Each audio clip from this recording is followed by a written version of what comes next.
Hello, everyone. This is Grace. It is December the 25th, 2020, and we're going to be taking a look at something new in this video. You guys remember when I did the timeline of last day events? Well, we were studying the ninth hour church, and so I did a timeline of Luke showing the last day events that would transpire under Luke. However, Mark and Matthew and Mark, those I combined together. Well, I heard someone teach that these were different as well. Now, I didn't know that at the time that I did my study. I hadn't heard anything about it. But I actually checked it out. Now that we've been studying the last day events, I was actually able to go back and see the difference in these two different books. And we're going to go over that. However, honestly, we're going to go over this later. We're not going to do this right now.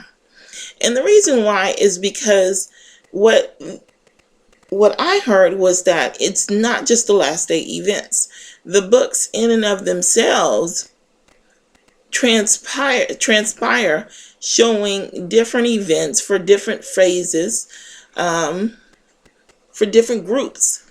For instance, we know that Luke is for the ninth hour church. Now, the way that you will hear it is wrong. Okay, I'm going to tell you the correct interpretation. The correct interpretation is Luke is for the ninth hour church. Okay, Matthew is for the 11th hour church, and Mark is for after the restoration. Okay, after the things have been during the gathering time, if you want to say it like that. I think that's the word I usually use, but I'll say during the restoration. Okay, so that's the order. You'll hear differently because, of course, everybody has an agenda now, and they'll try and push the rapture on you. And that is just not true. We know, I hope that you know that's not true. Look, let me just say a few words about the rapture real quick, because I don't find a lot of time to talk about it. The rapture, I look at videos trying to figure out exactly what scriptures they use for the rapture. There are none. There are no scriptures for the rapture. Do you know what they do? If you're not familiar with it, what they do is they take this scripture and they take another scripture and they don't understand them. And they say, look, the only way they can be true is if we make up this fable. And so they make up this fable. That's what the Bible calls it, not me. And since they're turning to fables, they make up this fable to say, well, the rapture must be true, even though it's not in the Bible. There are no scriptures for the rapture. None. How can you save a person? That's why I've made no videos on it. How can I dispute that something doesn't exist? How can you dispute that? You can't. I don't know how. That's why I have no videos on it.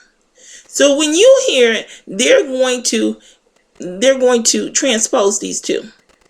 They'll tell you Mark is for, they take them out of order in order to support their agenda. But that's what they do with the entire Bible. But the correct order is Luke for the ninth hour, Matthew for the 11th hour, Mark for the last, for the time of the gathering and restoration. Okay, now, rather than go over the timeline right now, we're going to look at some examples of it in the gospel.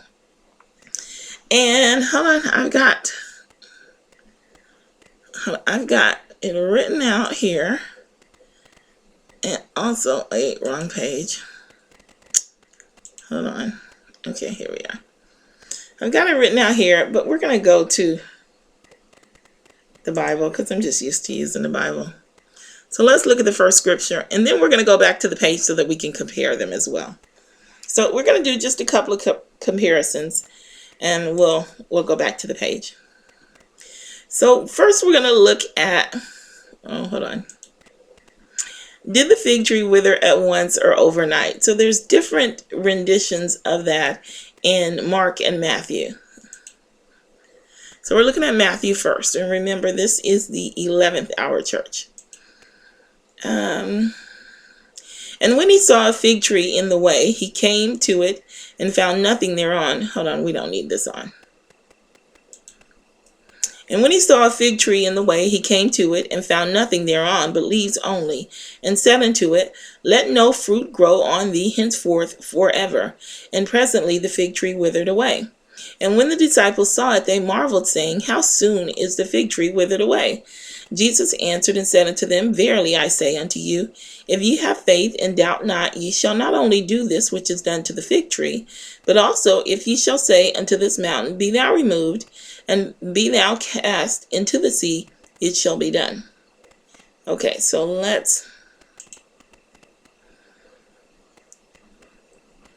going to split the screen, and we're going to look at the version of it as told by Mark. And I guess I can let you see the numbers here in case you want to see them. Oh, hold on.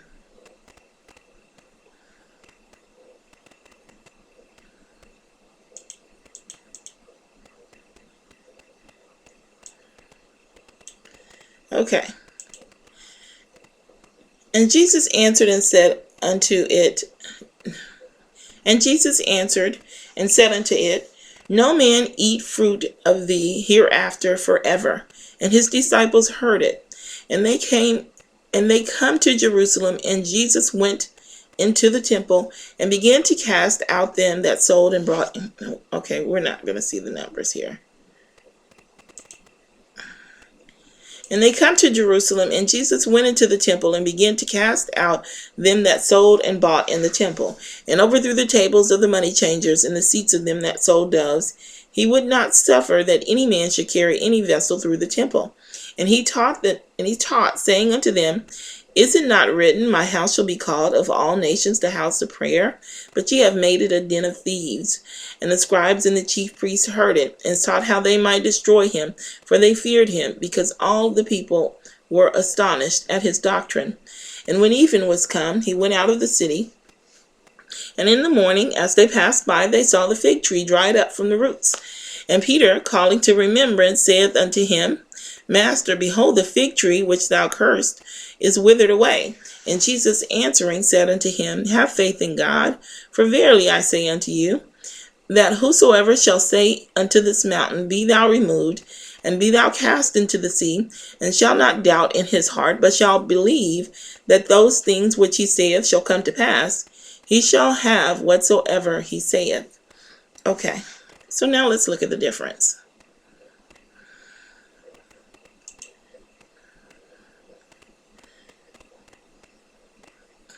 Not sure which would be easier, but let's go here.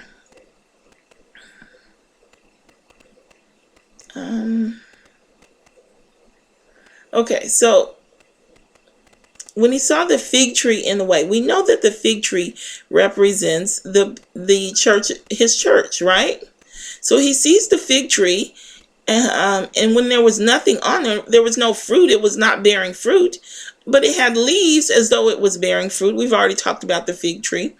And we know that when the leaves are there, there should be fruit upon the fig tree. It's not ripened fruit, but it's edible. It's like a nut-like almost. And saith unto it, Let no fruit grow on thee henceforth forever. So he said, okay, you're not bearing fruit. You're not going to bear fruit. Then, and presently the fig tree withered away. So the fig tree was worthless at that point. But this is the 11th hour church. It's still there, but it withered away. And when the disciples saw it, they marveled, saying, How soon is the fig tree withered away? Of course, the natural, if we were not doing a comparison here, we would of course say, oh, it withered away. And then they noticed it on their way back and they said, oh, look at how soon it's withered away, etc. But we're not going to go into all of that. The standard explanation that would the logical explanation, okay? We're just going to read it as it is. Okay, so Jesus answered and said unto them, Verily I say unto you, if ye have... Okay, I'm sorry. I got off track there. Okay, so the fig tree did wither away, and then when the disciples saw it, they marveled.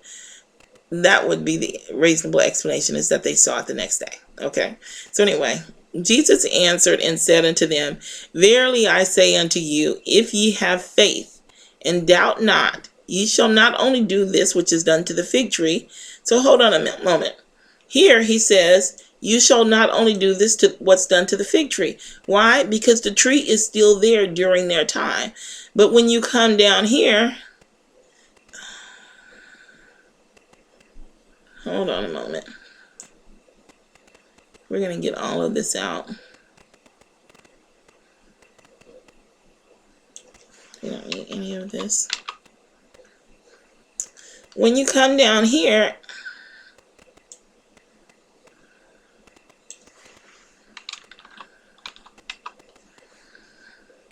it says, have faith in God, and it starts talking about a mountain. But up here, he tells them, you shall not only do this which is done to the fig tree. Why? Because the church is overcome during the time of the 11th hour church. So they are going to be a part of the casting down of the wicked, or the separating the righteous from the wicked. So this is why he says, you're going to do this to the fig tree.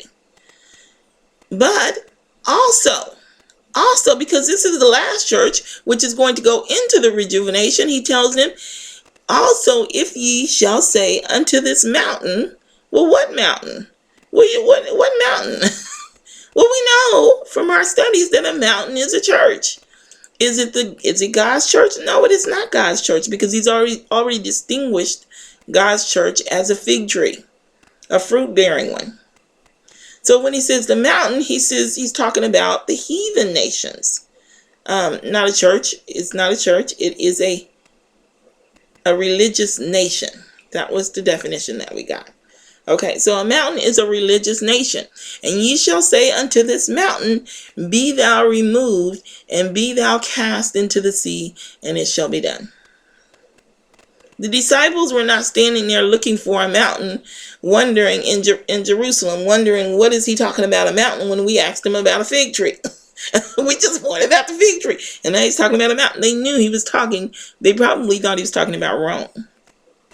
But they knew he wasn't talking about a mountain. So the fig tree is the church finally being separated and coming into flourishing. Here, no fruit grow on thee henceforth forever, is him cursing the tree because it doesn't bear fruit. This is the final separation of the church from the wicked. And then here is the time of rejuvenation. So then we go down here, and this is Mark. And remember now, Mark is during the time of rejuvenation. So he says, no man eat fruit of thee hereafter forever. Well, the church cannot be redeemed. There's no more churches. There's no more trees. If you're not part of this group, then that's it. That's it. Never again. So then when he comes down here and he points it out, and Peter calls to remembrance, saying unto him, Master, behold, the fig tree which thou cursed is withered away. And Jesus answering saith unto him, have faith in God. Well, have faith in God. Well, isn't that a little off the subject? Well, he's going to tell him the same thing he told him up here. For verily I say unto you, that whosoever shall say unto this mountain... Again, the fruit tree is gone. The fig tree is gone. So now he's talking about the mountain, the heathen nations. Be thou removed, and be thou cast into the sea, and shall not doubt in his heart, but shall believe that those things which he saith shall come to pass. He shall have whatsoever he saith. There you go. There's the difference. You can see the church is still here, and that the church is going to be overcome because they are going to do the same thing to the fig tree, the church during their time. And then afterwards, also, they are going to go up against the mountain of heathen nations. Okay, so the next one we're going to compare, and the reason why I'm not doing the timeline is because these do take a moment to explain, and I picked out 3. So I'm trying to get through them. We're going to try and get through them quickly. So the next one, okay. Hold on.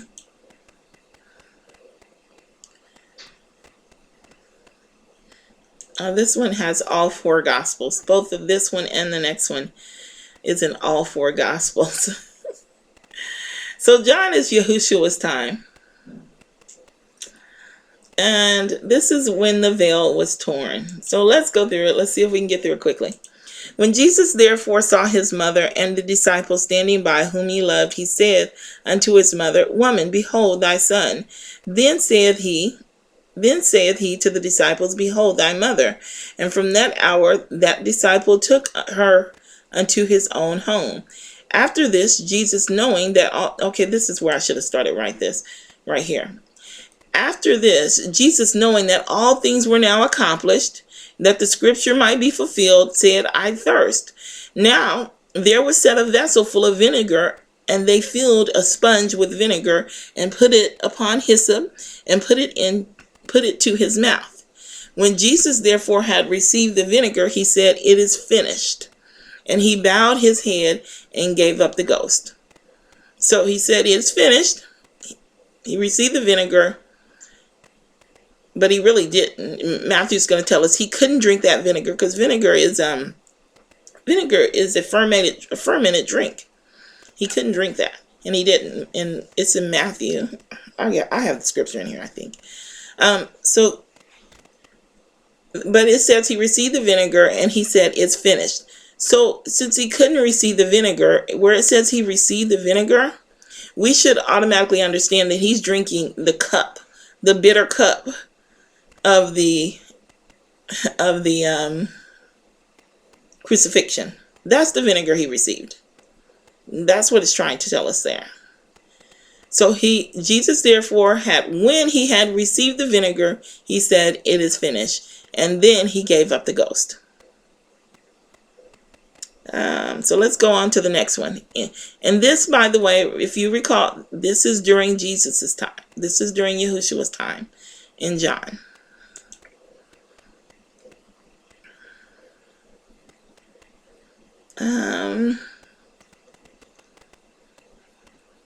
Okay, we've already done that. Okay, so now let's look at Luke, the scripture for our time. And it was about the 6th hour, and there was darkness over all the earth until the 9th hour. Does that sound familiar? Remember the parable of the workers in the vineyard? Matthew 20, I think. 20 or 25, one of the two. No, I don't know. It might be 24. No, it's not 24. It's 20 or 25. Anyway, so here we have, they just call our name out, right? It was dark. It was about the 6th hour, and there was darkness all over the earth until the 9th hour. It couldn't be more obvious that this is for us.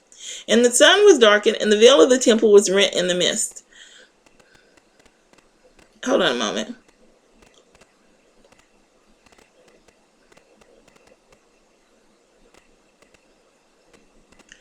Okay, we don't need that. Let's go on.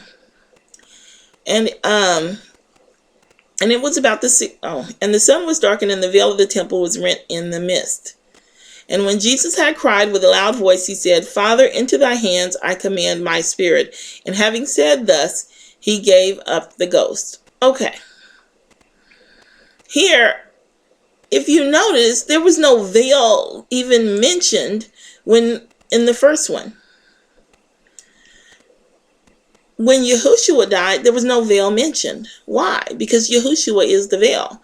When you would make your sacrifices, there was a veil in the temple that divided the holy place from the most holy place. And blood would be sprinkled upon that veil when a sacrifice was made, when an offering was made or a sacrifice. And that veil represented Yahushua. So no veil could be mentioned in John because the veil was not really, because he was the veil. So then when we come down to Luke, and it says the veil was torn in the midst, was rent in the midst. Well, remember when I gave you the definition for earth, and I would use he was in the heart of the earth as an example for the explanation? Well, the midst of the veil was torn because all things have been fulfilled. Oh, I'm not going to go back. I didn't mark it. I'm sorry. But because of Yahushua, that rent in the midst of that veil was the sacrifice that Yahushua made on the altar. So it's just rent. It's just torn in the midst of it. It's not the entire veil, because here no veil could be mentioned because he's the veil. Here the veil's already rent.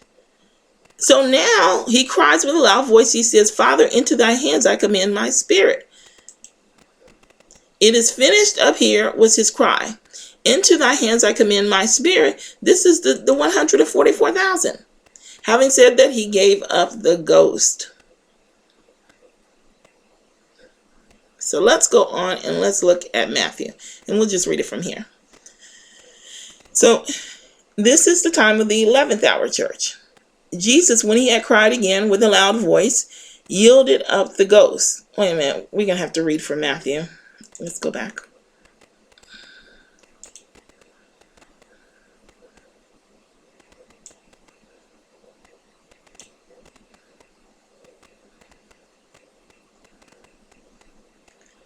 Hold on. Here we go. Now from the 6th hour there was darkness over all the land unto the 9th hour. So we're looking at the 9th hour stuff right now. And about the 9th hour, Jesus cried with a loud voice, saying, Eli, Eli, Yama, Eli, Eli, Eli, Eli, Yama. I'm not going to try that word. Anyway, that is to say, my God, why hast thou forsaken me? Okay, these are events that happen under the 9th hour. It tells us right here. So he's recounting the events that were not mentioned in Luke, but nevertheless, they happened during our time.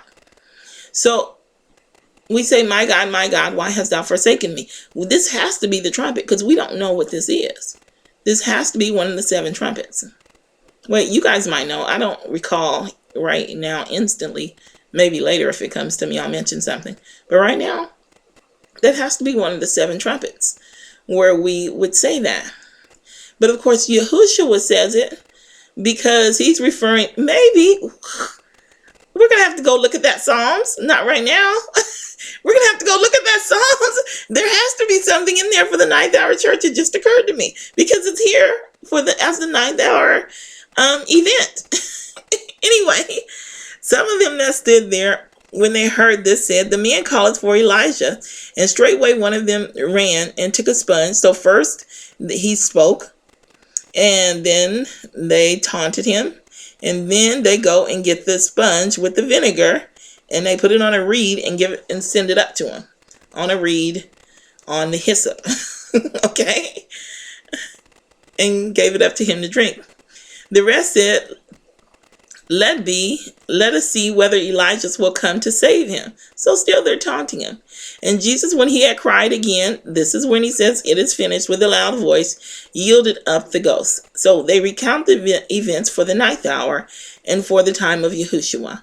And then he goes into his time, which is the 11th hour. And behold, the veil of the temple was rent in twain from the top to the bottom, and the earth did quake, and the rocks rent. Oh, we went too far. So here he has already given up the ghost. And then that takes us into the time of the 11th hour. Now the veil of the temple is rent in two. Why? Because the 144,000 have been perfected, and the sacrifice has been made from top to bottom. Now, the church has been established. How do we know the church has been established? Because the earth did quake. That's the church. They've already gone through the quake. Oh, wait a minute. And the earth did quake. So they're perfected. And then they show that the earth has quaked or whatever. Okay? So the church has been purged. There's no more need for them to go into the temple to make the sacrifices. And the rocks rent. The false gods have been revealed and broken down.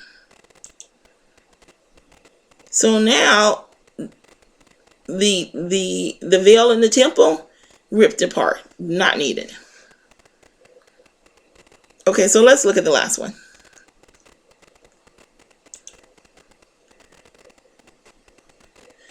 And Jesus cried with a loud voice and gave up the ghost. Okay, well,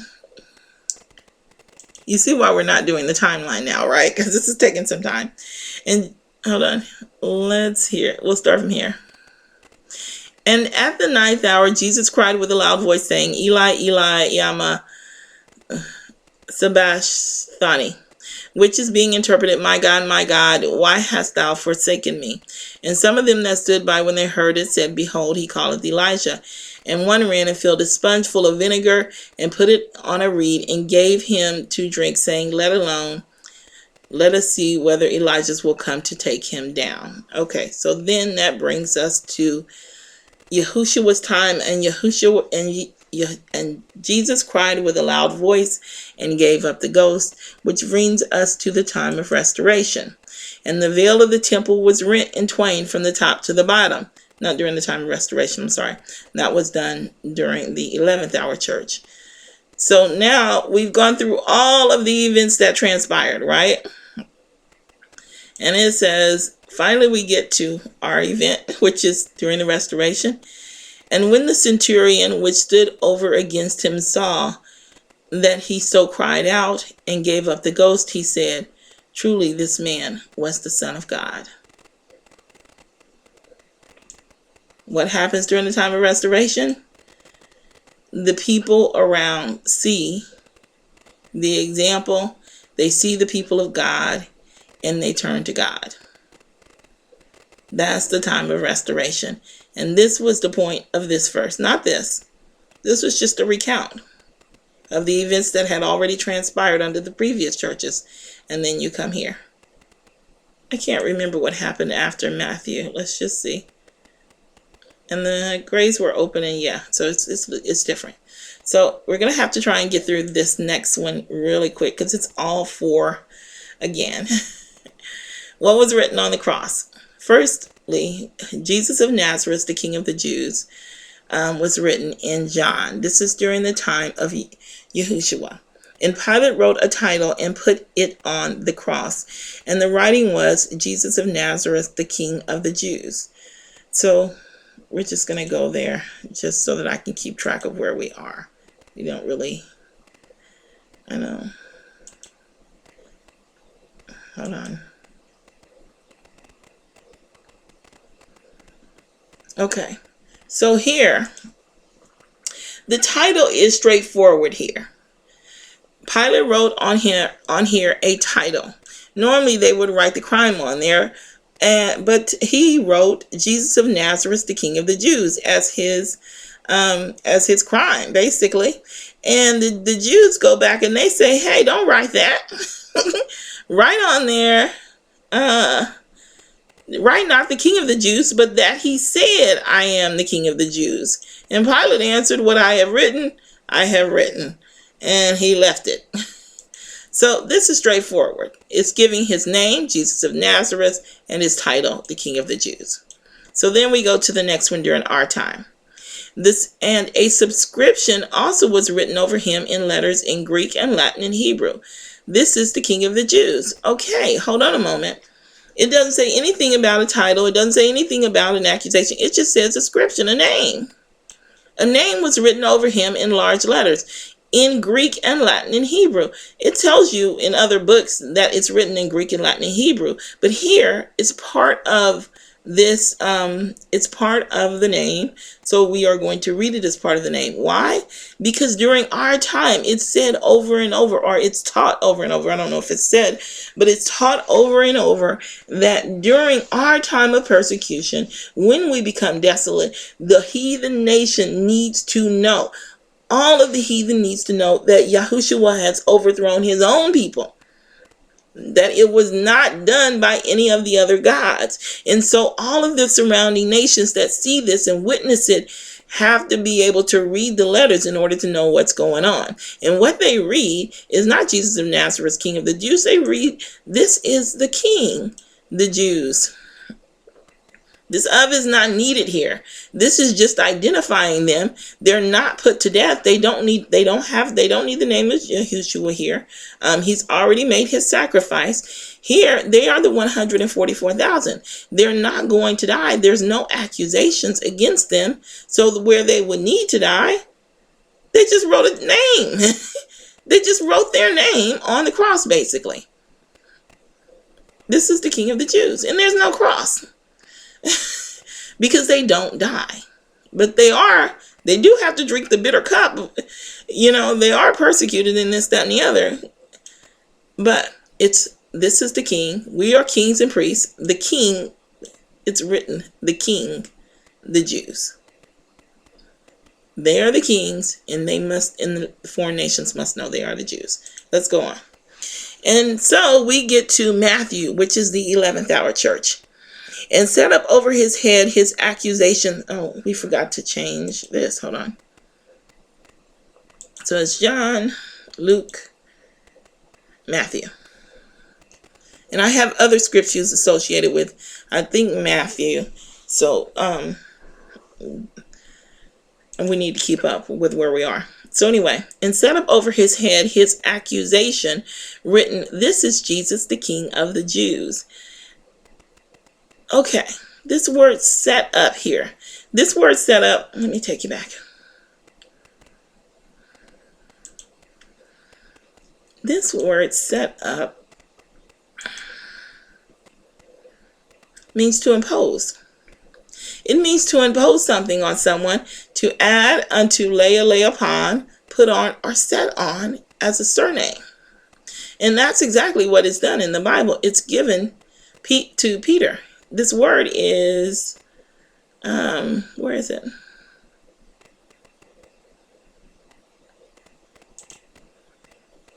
G2007, G2007. And you see it here. That is a mistake. I thought I had taken that out of there. Here we go. And Simon, he surnamed G2007, Peter.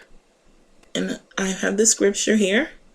And he brought him to Jesus, and when Jesus beheld him, he said, thou art Simon, the son of Jonah. Thou shalt be called Cephas, which is by interpretation a stone. So he surnamed him Peter. And hold on, we'll come back to that in a moment. So here, when it says, and set up over his head his accusation written, this is very odd. This is not the way you would, this is better right here. It says the superscription of his accusation. That's what would have been written if they had just written his accusation over his head. But that's not what happened. This is kind of what we would say is he went over their head. That's the way we would say it today.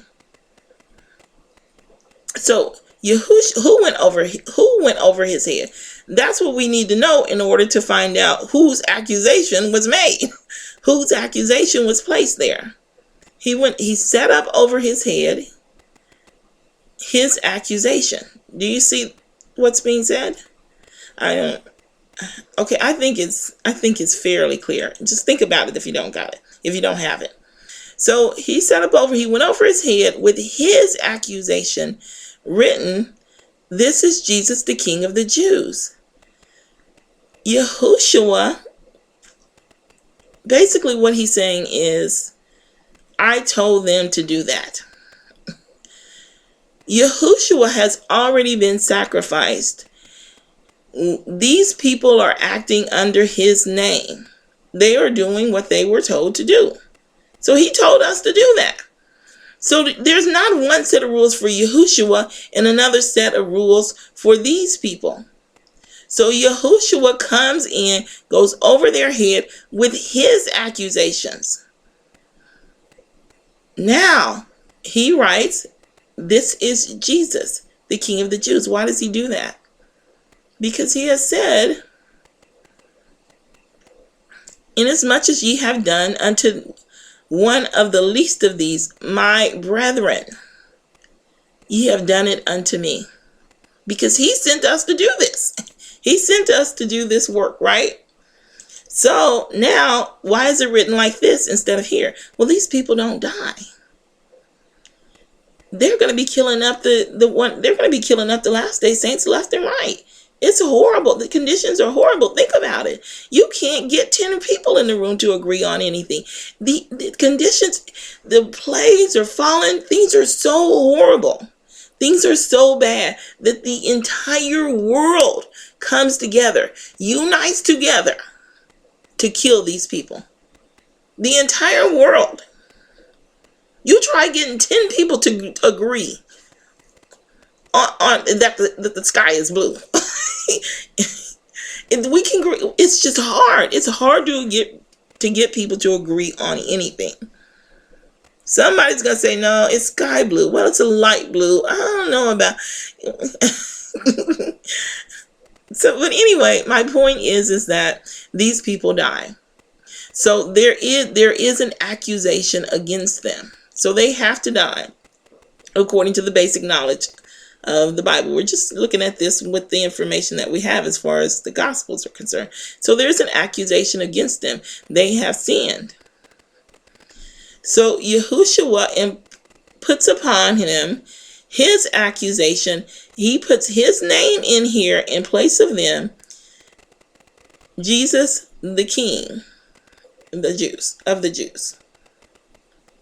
Okay, I hope you see that, because we have to move on because it's 37 minutes.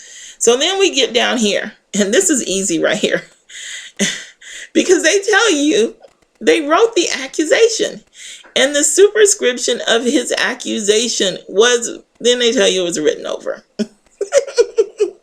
We don't even know what the accusation was because he just wrote over it. The King of the Jews. This is the last day church. This is after the restoration. These are the people that have come into the church. They've come in, and after the church has been formed, and the 144,000 living saints have brought them in under the name of Yahweh and Yahushua. So they just say, no, these are kings. It's the same as right here, because they're not going to die. The King, the Jews. That's what's going on there. Anyway, so we'll do an update to the timeline later. And look, I don't know if I'm going to. This requires knowing what is going on in the other books of the Bible to translate. I don't mind doing more if you want. Here's what we'll do. If someone wants to leave a comment that they would like to see more comparisons, I don't mind doing them. I probably won't do it on my own, to be honest with you. If you would like to see more, though, leave a comment and then I'll do more. I don't mind. Or if you don't want to leave your name, we can leave. If I get, I'm going to say 5. If I get 5 thumbs up, or if someone leaves a comment, either one or the other, doesn't matter to me. But if you don't want to leave your name, if I get 5 thumbs up, then we'll go ahead and we'll do more of these studies. Otherwise, I'm just going to think you guys can you can kind of do it on your own. We have a knowledge now of the events. That's why we didn't see it. That's why I didn't see it before. We just didn't have enough knowledge of last day events. Now it's obvious to me. Now I can't unsee it. Now I can't unsee it. So just go ahead and leave a comment down below if you'd like to do more, or or leave an upvote. And if I get 5, well, go ahead. Okay, well, I'll leave it at that.